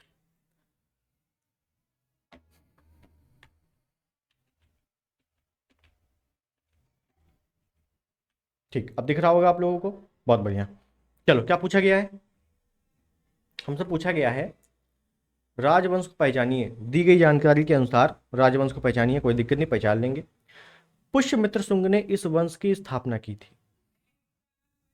Sorry, Shunga तो लिखा ही नहीं है, पुष्यमित्र ने इस वंश की स्थापना की थी, तो नाम पहले याद आ गया, पुष्यमित्र शुंग, तो भैया शुंग राजवंश ने स्थापना की थी, शुंग राजवंश की स्थापना की गई थी, हो गया काम। बताइए आगे पढ़ने की जरूरत है, लेकिन फिर भी हम लोग पढ़ते हैं। क्यों पढ़ते हैं, देखो अभी। उनके प्रभुत्व दक्षिण में नर्मदा नदी तक फैले थे और पाटलिपुत्र, अयोध्या, विदिशा के समय शहर शामिल थे। उन्होंने 2 अश्वमेध बलिदान दिए या अश्वमेध यज्ञ करवाए, जिसके पुरोहित पतंजलि थे। ये मैंने पिछले क्वेश्चन में बताया है, वही चीजें दे दी गई हैं, ठीक है ना। तो याद रखना है शुंग राजवंश, ठीक है ना। बाकी चीजें जो लिखी हुई हैं आगे में, अलग अलग राजवंश, जैसे डेमेट्रियस है, बैक्ट्रियन राजा, हिंद हिंद यमन राजा की बात की गई है, तो हिंद यमन जब पूरी तरीके से पढ़ेंगे तो उसके बारे में समझ में आ जाएगा, डेमेट्रियस कौन था, मिनांडर कौन था, ठीक है। चलो अगला। प्राचीन भारत के महान व्याकरणविद पतंजलि किसके समकालीन थे। बताओ, अब कोई दिक्कत होगी, पुष्यमित्र शुंग के समकालीन थे, क्लियर। अगला, कनिष्क प्रथम के शासनकाल के दौरान कौन सा प्रसिद्ध आयुर्वेद विद्वान रहता था। बताओ, दिक्कत होगी। चरक, चरक संहिता, कनिष्क का दरबारी चिकित्सक। नेक्स्ट, कुषाण मूलतः कहाँ के निवासी थे। कुषाण राजवंश कहाँ के थे, चीन के यूची शाखा से संबंधित है, तो कहाँ है चीन, चीन कहाँ लिखा है भैया, ये लिखा हुआ है चीन, ऑप्शन बी। बताओ, कोई दिक्कत हुई। चीनी तुर्किस्तान थोड़ा सा एग्जैक्ट लोकेशन दे दी है, लेकिन चीन के यूची शाखा से संबंधित है। चलो अगला, निम्नलिखित में से किस शासक के दरबार में बहुत से विद्वानों को नवरत्न के रूप में अलंकृत किया गया था। अच्छा क्वेश्चन है, बहुत हमसे पूछा गया है। नवरत्न किसके दरबार में नवरत्न थे, तो हमें चंद्रगुप्त, श्रीगुप्त, समुद्रगुप्त, गुप्त वंश दिया हुआ है, देख लेते हैं। तो याद रखना चंद्रगुप्त द्वितीय, चंद्रगुप्त द्वितीय को ही विक्रमादित्य कहा गया, चंद्रगुप्त विक्रमादित्य कहा गया। क्यों कहा गया, क्योंकि इसने शकों को पराजित किया था, और शकों को जो पराजित करता था तो उसको विक्रमादित्य की उपाधि दी जाती थी। चंद्रगुप्त द्वितीय को चंद्रगुप्त विक्रमादित्य भी कहा गया। अब शकों को पराजित किया, इसी वजह से इसको सकारी भी कहा गया, सकारी, शकों को पराजित करने वाला। इसका और नाम क्या मिलता है, तो देवगुप्त मिलता है, देवगुप्त, देवराज, देवश्री, ये सभी नाम चंद्रगुप्त द्वितीय के मिलते हैं, ठीक है, याद रखना है।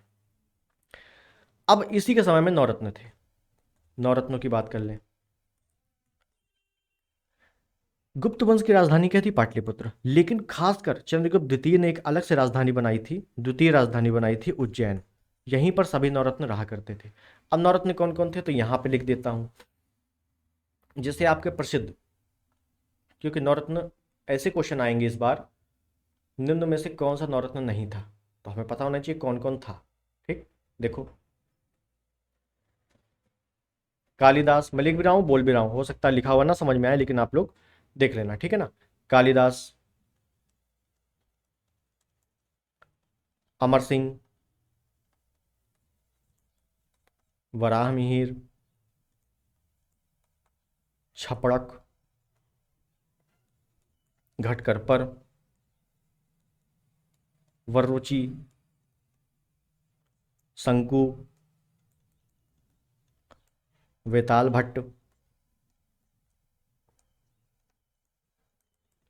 धन्वंतरी, कितने हो गए, 1 2 3 4 5 6 7 8 9, ये नौ रत्न थे, ठीक।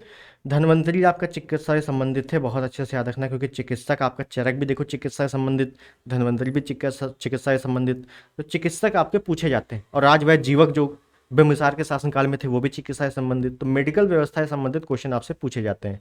धन्वंतरी आपके चिकित्सा से संबंधित है, याद रखना है, ठीक। चलो ये नोट कर लेना, नवरत्न याद होने चाहिए। अगला, हर्षवर्धन के शासनकाल के दौरान निम्नलिखित में से कौन सी नई राजधानी थी जो थानेश्वर से स्थानांतरित हुई थी। अच्छा क्वेश्चन है। तो कुल मिला के जो सम्राट हर्षवर्धन, हर्षवर्धन थे, राजा हर्षवर्धन, थानेश्वर में इनका पूरा वर्धन वंश का, पुष्यभूति वंश, वर्धन वंश का बागडोर थी पूरी, कह सकते हैं। थानेश्वर से इन्होंने स्थानांतरित की कन्नौज, ऑप्शन डी। अब क्यों की, तो मेन पॉइंट ये समझ लो, इनकी जो जीजा है, जो इनकी बहन है राजश्री, उनका विवाह हुआ था, तो उनके जो जीजा हुए उनको शशांक नामक एक विद्रोही था, उसने मार दिया। फिर जो इनके बड़े भाई थे उसने उनको मार दिया। फिर उनका जो दोस्त था उसने उनको मार दिया। फिर ये वापस आए, फिर इसने सबको मार दिया। ठीक है ना। तो बहुत स्टोरी है घुमा फिरा के। वो स्टोरी को एक अलग से वीडियो में, अलग से क्या, जब वर्धन वंश पुष्यभूति वंश पढ़ेंगे तो विस्तार से समझेंगे। और वो स्टोरी समझने पे ही आपकी सारी वर्धन, पूरा वर्धन वंश समाप्त हो जाएगा। ठीक है ना। वर्धन वंश कोई बड़ा नहीं है, ज़्यादा बड़ा नहीं है, छोटा ही है, तो सिंगल वीडियो में कवर हो जाएगा। ठीक है। चलो अगला देखें। निम्नलिखित में से किस शासक के दरबारी कवि हरिसेन थे? अच्छा क्वेश्चन है, हरिसेन। और अगर आपको याद हो, अगर आपने दिया हो, तो उत्तर प्रदेश पुलिस में अभी जो री एग्ज़ाम होने वाला है, जो पेपर लीक हो चुका था, उसमें एग्जैक्टली क्वेश्चन रखा हुआ था कि दरबारी कवि कौन थे। हरिसेन किसके दरबारी कवि थे? क्या देखना है? समुद्रगुप्त। समुद्रगुप्त का दरबारी कवि हरिसेन था। हरिसेन ने ही प्रयाग प्रशस्ति की रचना की। प्रयाग प्रशस्ति की रचना की संस्कृत भाषा में। क्लियर। चलो अगला। भारतीय इतिहास में धन्वंतरी कौन थे? भारतीय इतिहास में धन्वंतरी कौन थे? तो देखो, धन्वंतरी कौन थे? धन्वंतरी अभी मैंने बताया नवरत्न में शामिल। अब धन्वंतरी कौन है? मेडिकल व्यवस्था से संबंधित है। तो देख लेते हैं। चंद्रगुप्त विक्रमादित्य या चंद्रगुप्त द्वितीय किस सभा को सुशोभित करने वाले प्रसिद्ध चिकित्सक? Option B. बताओ, कोई दिक्कत? नो दिक्कत। अगला बढ़ो। विक्रम संवत प्रारंभ हुआ। अब देखो, अच्छा क्वेश्चन है ये। विक्रम संवत कब प्रारंभ हुआ? तो ऑप्शन ए 57 ईसा पूर्व, मतलब बीसी। अब देखो, एक आपसे पूछा जाता है शक संवत, तो ये होता है भैया 78 ईस्वी। 78 ईस्वी याद रखो, 78 ईस्वी। अब आपसे क्या पूछा जाएगा? एक आपसे प्रश्न पूछा जाता है, मुझे याद आ रहा है शायद, कि विक्रम संवत और शक संवत के मध्य कितने वर्षों का अंतर है? विक्रम संवत, विक्रम और शक संवत के मध्य अंतर कितने वर्षों का है? अब जाहिर सी बात है, अंतर का मतलब होता है माइनस, तो घटाना नहीं है यहाँ पे, क्योंकि ये ईसा पूर्व है और ये ईस्वी है। ये आपका माइनस में चल रहा है, ऑलरेडी पीछे चल रहा है, और ये आपका आगे चल रहा है। तो जब भी इन दोनों के मध्य अंतर पूछेगा, या किसी भी ऐसा नंबर का अंतर पूछे कि जो ईसा पूर्व हो और एक ईस्वी हो, तो दोनों को जोड़ देना है। ठीक है। तो यहाँ पे 57 प्लस 78 करेंगे, 135 वर्ष का दोनों में अंतर है। जी याद रखना है। ठीक, क्योंकि ये क्वेश्चन कई बार अच्छे लेवल के एग्जाम में पूछ लिया है, और कई बार रिपीटेड क्वेश्चन है ये। ठीक है, तो याद रखना, ये आपका क्वेश्चन इंपॉर्टेंट है। अगला। खगोलविद वराहमिहिर और कवि कालिदास किसके दरबार का हिस्सा थे? बहुत अच्छे से बता चुका हूँ, नवरत्न दोनों, कालिदास वराहमिहिर नवरत्न शामिल थे। चंद्रगुप्त विक्रमादित्य या चंद्रगुप्त द्वितीय के काल में, तो ऑप्शन ए विक्रमादित्य दिया हुआ है, कोई दिक्कत नहीं। ठीक। अगला। हर्षवर्धन ने 5 इंडीज को अपने नियंत्रण में लिया था। 5 इंडीज मतलब 5 क्षेत्रों को अपने अंडर में लिया था। तो हर्षवर्धन के 5 क्षेत्र कौन कौन से? तो याद रखना है, बंगाल, बिहार, उड़ीसा, कन्नौज, पंजाब। तो कहाँ पे है? Bengal, Bihar, Orissa, Kannauj, Punjab. Option B is the right answer. ठीक। अगला। वह स्थल जहाँ हर्षवर्धन ने बौद्ध महासम्मेलन का आयोजन करवाया था। बौद्ध महासम्मेलन या महामोक्ष परिषद, और जब से सम्मेलन करवाया और तभी से लगातार कुंभ होता है वहाँ पे, तो ऑप्शन बी प्रयाग, प्रयागराज, इलाहाबाद। ठीक। अगला। कन्नौज से पूर्व हर्षवर्धन कहाँ का शासक था? तो भैया कन्नौज से पूर्व कहाँ का था? थानेश्वर का था। Option A, sorry option D, Thaneshwar से ही कन्नौज अपनी राजधानी फिर स्थानांतरित की थी इसने। ठीक है ना, सिंपल क्वेश्चन है। नेक्स्ट। गुप्त काल के प्रसिद्ध महिला शासक कौन थी? अच्छा क्वेश्चन, अब देखो आया। यहाँ पे मैं एक थोड़ा सा स्टोरी बताने वाला हूँ, पूरी स्टोरी बहुत टाइम लगेगा, थोड़ा समझो। समुद्रगुप्त, बीच से उठा रहा हूँ, समुद्रगुप्त। समुद्रगुप्त के 2 पुत्र, चंद्रगुप्त द्वितीय और एक है रामगुप्त। मैंने आपको बताया चंद्रगुप्त द्वितीय को सकारी भी कहा गया, क्योंकि इसने शकों को पराजित किया। वह क्या था? शक, शकाय। रामगुप्त की वाइफ का नाम था ध्रुव स्वामिनी। ध्रुव स्वामिनी, इसकी पत्नी का नाम ध्रुव स्वामिनी, बहुत ही सुंदर पत्नी थी इतिहासकारों के अनुसार। शकों ने आक्रमण किया, ये उस समय था नहीं, चंद्रगुप्त द्वितीय रामगुप्त को पकड़ लिया। और रामगुप्त बहुत ही एक अयोग्य शासक, कायर, अयोग्य, कुछ भी कह दे, अयोग्य शासक। शकों ने इसको पराजित किया, मारा नहीं केवल पराजित किया, और ध्रुव स्वामिनी को उठा कर ले गए। ठीक, अब ये बात पता चली चंद्रगुप्त द्वितीय को। चंद्रगुप्त द्वितीय को पता चली और उसने अपने भाई को कहा, तुम कैसे कायर पति हो जो अपनी पत्नी को नहीं बचा सके, तो शासक जो पूरा साम्राज्य है उसको क्या रक्षा करोगे।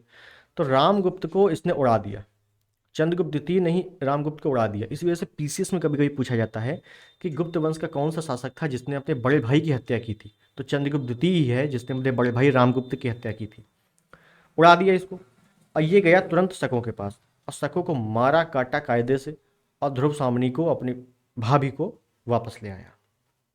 वापस ले आया, समझो अब यहां पे समझो, चंद्रगुप्त द्वितीय किसको वापस ले आया, ध्रुव स्वामिनी को। अपने बड़े भाई को तो मार ही दिया था कायरता के कारण। इसने क्या किया, ध्रुव स्वामिनी से विवाह कर लिया।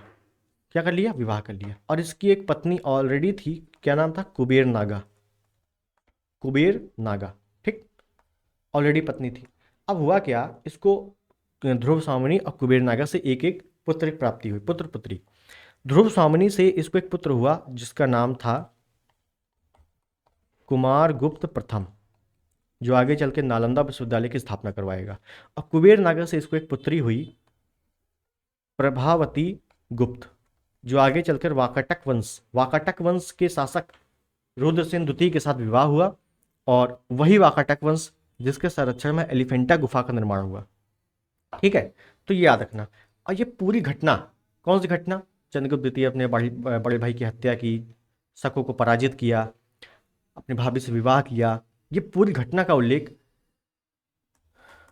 देवी चंद्रगुप्तम, एक रचना है देवी चंद्रगुप्तम, इसमें है। ये किसकी रचना है, ये है मुद्रा राक्षस की, सॉरी मुद्रा राक्षस बोल रहा हूं, विशाख दत्त की।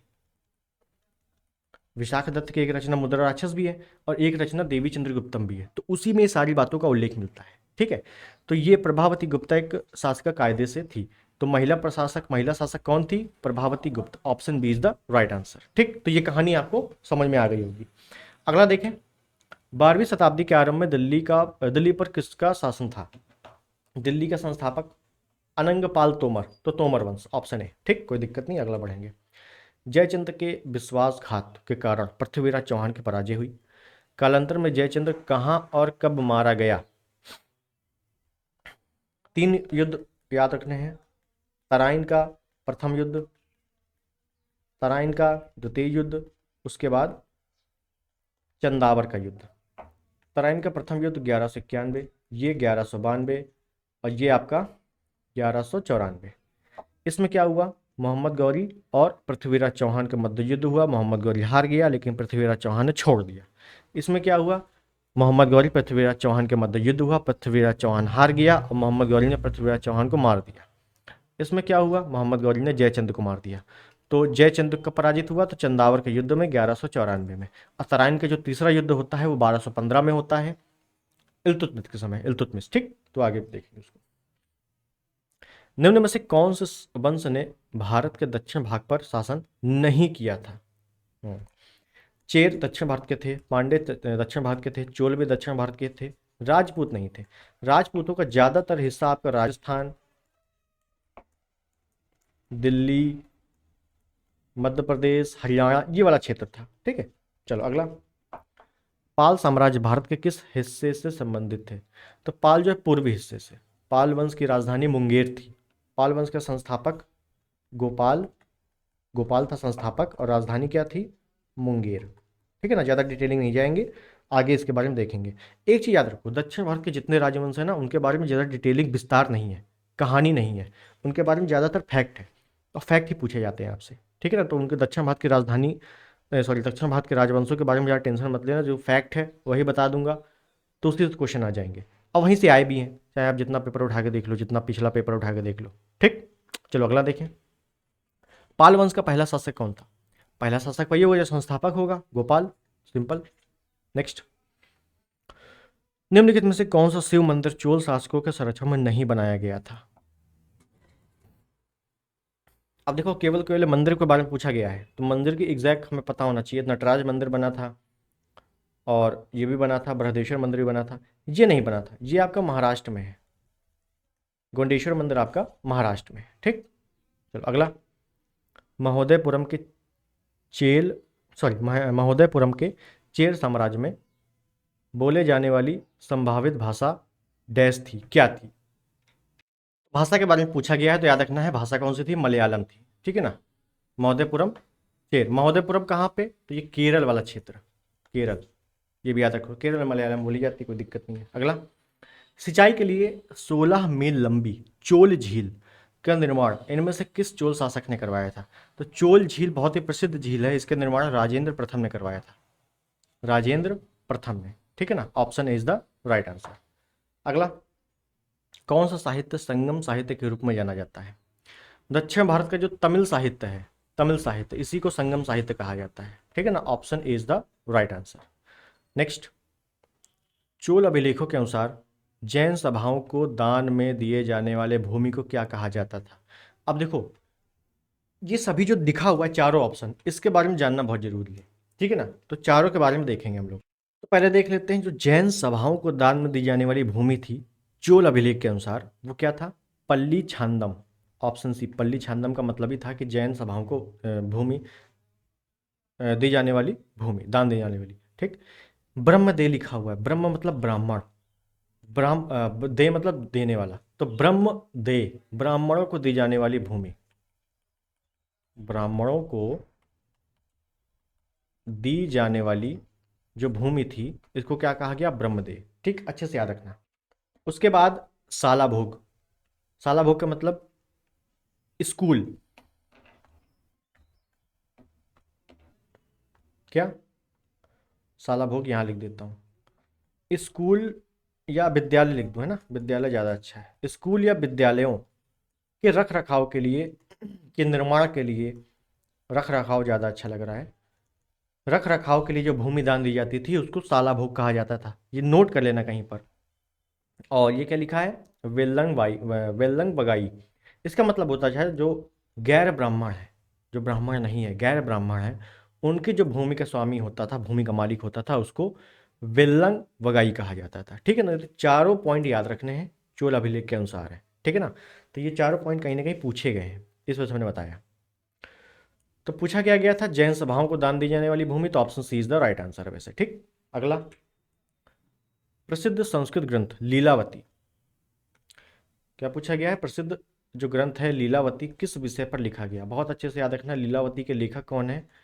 भास्कराचार्य, कहीं कहीं भास्कर लिखा होता है या कहीं कहीं भास्कराचार्य मिलता है, और ये गणित से संबंधित है, ऑप्शन सी, गणित से, मैथ। ठीक, चलो अगला। मालविकाग्निमित्रम पुस्तक किसने लिखी है?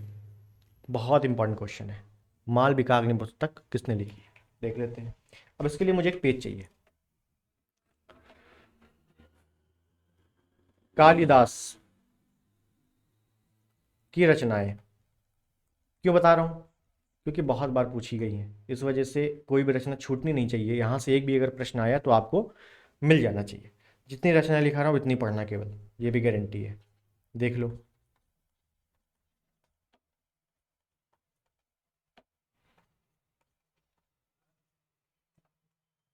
मालविकाग्निमित्रम दूसरी है, विक्रमोर्वशीय तीसरी है, अभिज्ञान शकुंतलम,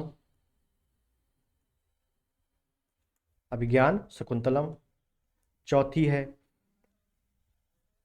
रघुवंशम पांचवी, अभिज्ञान शकुंतलम, रघुवंशम,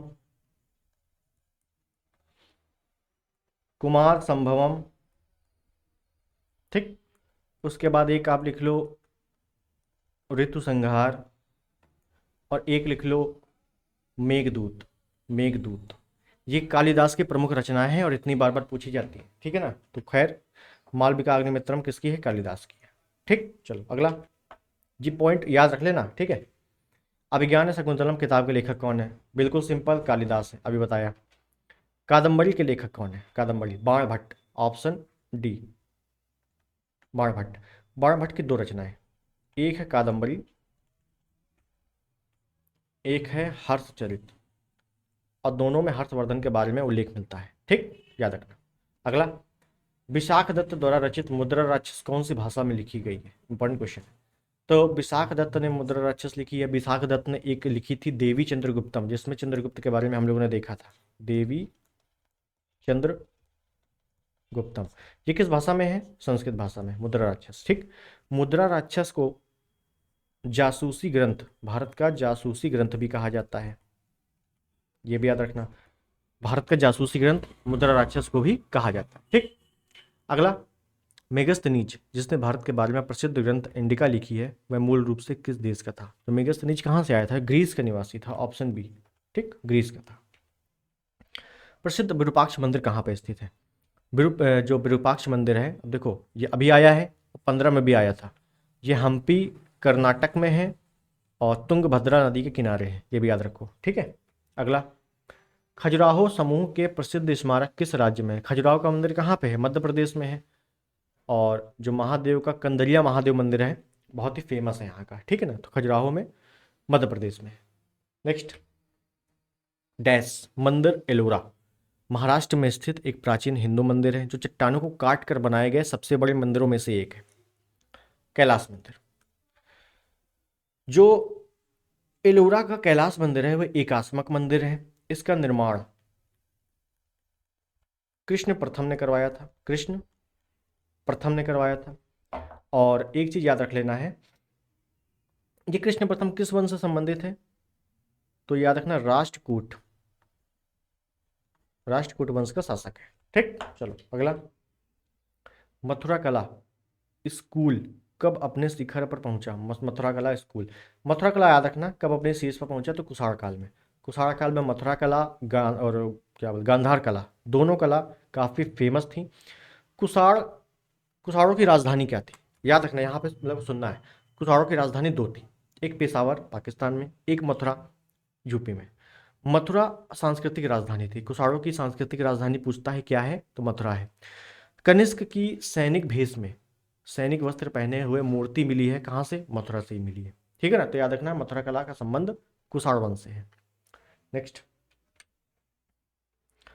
भारत में नवपाषाण काल गुफा चित्रकारी कहाँ मिलती है? नवपाषाण काल, याद रखना नवपाषाण की बात हो रही है, तो ये कहाँ मिलती है? ये भीमबेटका गुफाएं मध्य प्रदेश में, एमपी में। ठीक, नेक्स्ट, प्रागैतिहासिक काल की चित्रकारी वाली प्रसिद्ध पंचमुखी गुफाएं निम्नलिखित में से किस जिले में स्थित है? पंचमुखी, प्रागैतिहासिक काल, ऐतिहासिक, आद्य ऐतिहासिक, प्रागैतिहासिक, तीनों पता होने चाहिए। प्रागैतिहासिक, आद्य ऐतिहासिक। प्रागैतिहासिक का मतलब है कि जहाँ पर हमें कोई ज़्यादा साक्ष्य नहीं मिलते, केवल चित्र मिलते हैं जिनके बारे में अब चित्र से कुछ पहचाना नहीं जा सकता, तो जैसे हड़प्पाकालीन सभ्यता, प्रागैतिहासिक काल। ठीक है, तो ये खासकर मिलता है सोनभद्र, ऑप्शन सी सोनभद्र से। ठीक, तो समाप्त हो गए। अब देखो, अब समझो, जो हम लोगों ने एंशियंट शुरू किया था, एंशियंट हिस्ट्री, इसमें हम लोगों ने देख लिया कि यूपी ट्रिपल एससी आयोग ने कैसे कैसे क्वेश्चन पूछे हैं।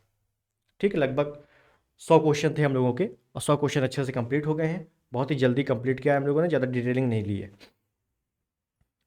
एंशियंट हिस्ट्री समाप्त। यूपी ट्रिपल एससी ने कैसे क्वेश्चन पूछे हैं आपको दिख चुके हैं, सभी यूपी ट्रिपल एससी में आए हुए हैं, लेटेस्ट क्वेश्चन है। पहले तो इसकी पीडीएफ आपको टेलीग्राम पे मिल जाएगी, टेलीग्राम का लिंक कमेंट बॉक्स में मिल जाएगा। ठीक है ना, वहाँ से ज्वाइन होकर आप आराम से पीडीएफ ले सकते हो, इसको बार बार रिवीजन कर सकते हो। अब एंशियंट कंप्लीट हो गया है, इसी तरह से मिडवल, मॉडर्न, साइंस, साइंस में तीनों, उसके बाद जियोग्राफी में दोनों, वर्ल्ड जियोग्राफी, इंडियन जियोग्राफी, उसके बाद पॉलिटी, उसके बाद एनवायरनमेंट, उसके बाद इकोनॉमिक्स, उसके बाद कंप्यूटर। कंप्यूटर मेन है, तो कंप्यूटर तो बहुत जल्द शुरू हो जाएगा, क्योंकि कंप्यूटर मेन है। कंप्यूटर 15 नंबर का आना है, 15 में 15 नंबर, 15 सवाल, ज़्यादातर सवाल फंसने चाहिए, ये हमारा टारगेट रहेगा, है ना। तो ये है भैया चीज़ें, ये सीरीज़ जो एंशियंट हिस्ट्री थी, एंशियंट हिस्ट्री में मैंने समझाया, कैसा लगा जरूर बताना। इसके बाद आपको मिडवल, फिर मॉडर्न, इसी तरह से क्रम से मिलते रहेंगी चीज़ें। ठीक है, क्योंकि पीवाईक्यू पहले कंप्लीट करना जरूरी है, उसके बाद ही आप नया देखो, क्योंकि जब तक पीवाईक्यू नहीं सही तैयार होगा और आप नया देख रहे हो, तो ये तैयारी का सही फोकस तैयारी नहीं है। ठीक है, तो मेरा मानना यही है कि पहले आप पीवाईक्यू अच्छे से कवर करो, उसके बाद कायदे से फिर एक थ्योरी बनाकर, एक कंसेप्ट बनाकर, एक स्ट्रेटेजी बनाकर आप तैयारी करो। ठीक। हिंदी भी आपके यूपी ट्रिपल एस सी में जितनी भी पूछी गई है, अगर आप वही पढ़ लोगे तो काम हो जाएगा। और हिंदी भी शुरू होगी। ठीक है। तो जैसे जैसे आगे आता जाएगा टाइम, वैसे वैसे शुरू होगी। इंसेंट आपका आज कंप्लीट हो गया है। अगला वीडियो आपको हो सकता है मेडिवल का मिले। ठीक, बहुत जल्द। चलिए मिलते हैं अगले वीडियो में, तब तक के लिए नमस्कार, जय हिंद, वंदे मातरम।